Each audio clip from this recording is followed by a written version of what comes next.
Navi Mumbai police आयुक्तालयाच्या हद्दीमध्ये Rabale MIDC police स्टेशनला घरफोडीच्या गुन्ह्याचा समांतर तपास करत असताना गुन्हे शाखेच्या कक्ष 1 ला तांत्रिक विश्लेषणाद्वारे सीसीटीव्ही अनालिसिसद्वारे एक आरोपीची माहिती मिळाली, ज्याचं नाव लक्ष्मण सुरेश शिवशरण आहे आणि त्याला या गुन्ह्यामध्ये अटक करण्यात आली।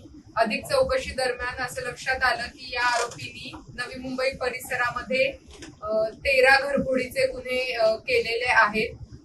त्याच्यावर पूर्वीचे 49 गुन्हे आहेत आणि या आरोपीकडून 21,25,000 रुपयांचा सोने तसेच चांदीचा घरफोडीमध्ये चोरी केलेला मुद्देमाल जप्त करण्यात आलेला आहे। यामध्ये रबाळे पोलीस स्टेशनचे 4 गुन्हे आहेत, रबाळे MIDCचे 5 गुन्हे आहेत, कोपरखैरनेचे 2, वाशीचा 1 आणि तुर्भे पोलीस स्टेशनचा 1 असे गुन्हे त्या आरोपीवरती दाखल आहेत।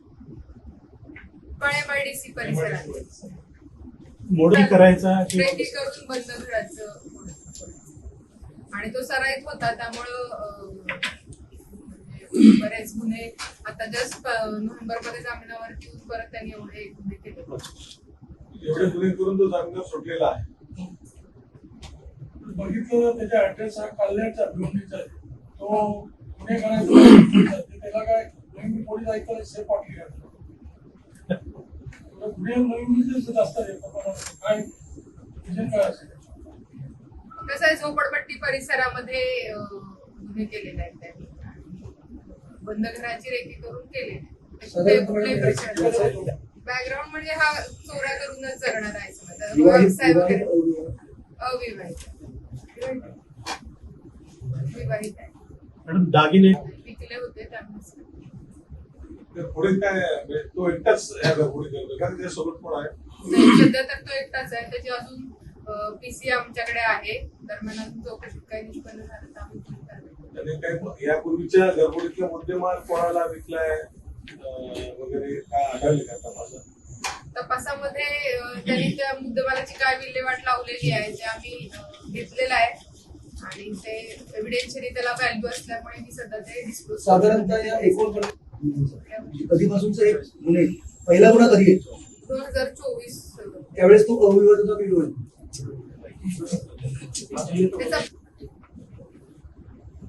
असं आढळून येतं प्रत्येक घरफोडीच्या गुन्ह्यात वगैरे मध्ये जो मुद्देमाल घेणारे असतात त्याचे दागिने सापडत नाही, त्यांच्यापर्यंत पोहोचतो आम्ही। ह्यांनी जे दागिने आहेत ते गहाण ठेवले होते एका ठिकाणी आणि काही ठिकाणी लपून ठेवले होते। सगळीकडून आपण हस्तगत केले की कुठल्याही आरोपीकडून म्हणजे त्यांनी किती गुन्हे केले आणि कुठल्या गुन्ह्यात किती मुद्देमाल चोरला, त्याचं काय डिस्पोजल केलं, तर त्याचं खूप सखोल इंटरोगेशन करावं लागतं आणि ते मी सांगेन आमचे सिनियर PI विकास घोडके, निलेश महाडिक API आणि PSI बोर्डे आणि त्यांची पूर्ण टीम, ज्यामध्ये काही आमचे लोक खास विशेष टेक्निकल अनालिसिस वरती पण आहेत, म्हणजे त्याचा फोनचं काय मुवमेंट असेल, सीसीटीव्ही अनालिसिस असेल आणि इतर काही डेटाच्या माहिती मिळवण्यासाठी ते सगळ्यांची मी नावं सांगेन।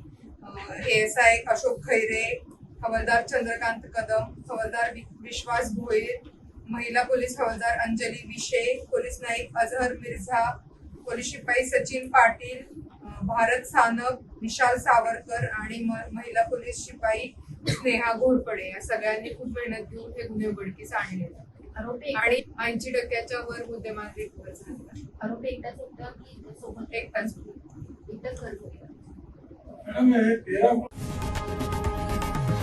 लोकशाही मराठी ऐका, पहा, जागरूक रहा।